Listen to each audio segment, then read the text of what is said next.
За энэ онцгой тамхины онцгой албан татвартай холбоотойгоор би одоо нөгөө тамхи хэрэглэдэг учраас нэг танин мэдгүй асуулт маягийн байж магадгүй ш.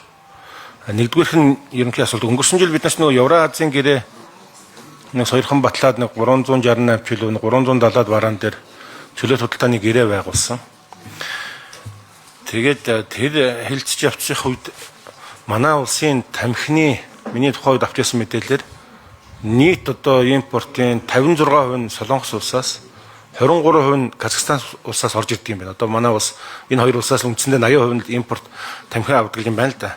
Тэгээ Евразийн гэрээнд чинь нөгөө нэг Казахстан гол тамхи импортдог Казахстан улсын тэр нөгөө юунд ороогүй 24 оны 7 сарын 4-нд хоёр талаасаа татвартай барааныхаа гэрээг нийлэхдээ яагаад тамхины асуудал үлдсэн юм мэдэхгүй.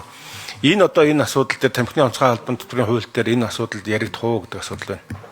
Хоёр дахь нь одоо тэр энэ утаач гэнэ үү шингэнч гэнэ үү тэр хэрэгэлдэг нэг төхөөрөмж байх шиг байгаа. Тэр дагалдах төхөөрөмж гэдэг юм уу одоо хуучин инженеэр их юм бол ганцл юм шиг байгаа юм л да. Тэрийг одоо хилээр оруулж ирэхдээ тамхиар биш электрон бараагаар оруулж ирдэг гэдэг нэг улсын хурлын дарга тухайн үедээ байсан хүн ярьж ирсэн. Үүнээс улбаатайгаар хэрвээ онцгой албан татврыг авч чадаагүй бол яг эрх зүйн зохицуулт байхгүй байсан бахал та хэдийн хэмжээний боломж бид нар алдваа гэдэг хоёр дахь асуулт байна. Хэн хариулах вэ? За, хэн хариулах вэ?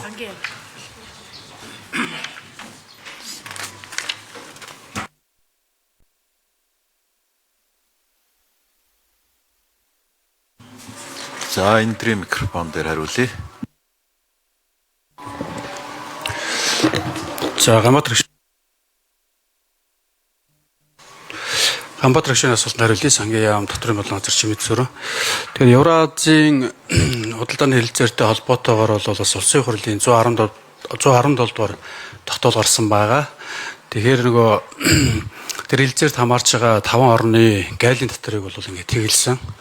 Тэгээ түүнтэй холбоотой бас энэ ялгууртай байдлыг үүсгэхэд холбоотой асуудлыг засгийн газар зохицуулаа гэдэг ийм тогтоол гараад өнөөдөр бид нар засгийн газрын хуралдаанаар онцгой албан татварын тухай хуулинд нэмэлт өөрчлөлт оруулах тухай асуудлыг бол хуулийн төслийг бол ингээд өргөн барьсан байгаа. Тэгээ өнөөдөртөө бас улсын хуралд өргөн барихаар шийдвэрлсэн байгаа. Тэгээ энэ дээр бол гол агуулгын юу гэхээр гайлын татваруудаа тэглээд тэгэхээр бүх улс оронд бол одоо гайлын татваргүй тамхи бол орж ирнэ гэсэн үг. Харин гайлын татварын дээр 30% онцгой албан татвараараа нөхөд тооцох гэсэн ийм онцгой албан татварын хуулинд нэмэлт өөрчлөлт орж зохицуулж байгаа.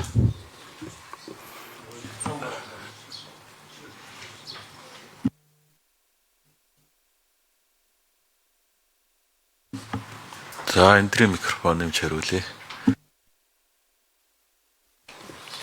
За, гайл ерхий газар чимгэрэл. За, электрон барааны хувьд электрон бараагаар орж ирээд татвар авахгүй байх гэдэг асуудлыг бас хөндөж байна. Шинэ төрлийн энэ тамхич өөрөө девайстайгаа хамт нийлүүлэгдэж орж ирдэг. Эсвэл дангаараа орж ирдэг. Тэгэхээр цахилгаан барааны ангилалд байгаа учир шалтгаан гэвэл өөрөө цахилгаанаас цэник авч одоо ажилтдаг учраас төхөөрөмж нь цахилгаан тоног төхөөрөмжөндөө ангилагдж байгаа. Шингэн бүтээгдэхүүн нь болохоор тамхины төрлийн бүтээгдэхүүнтэй ангилж байгаа. Тийм учраас энэ дээр бол гайлын байгууллага дээр 5 цахилгаан одоо тэр төхөөрөмжийн цахилгаан гэдэг ангилалд ангилахаас өөр одоо арга байхгүй. Энэ өөрөө дэлхийн гайлын байгууллагаас гаргасан ийм ангилал байгаа. Цаашдаа ч энэ төхөөрөмжийг бид нэр цахилгаан барааны ангилалд бол ангилаад явна. Тий, электрон тамхи гэдгээр ангилаад явна.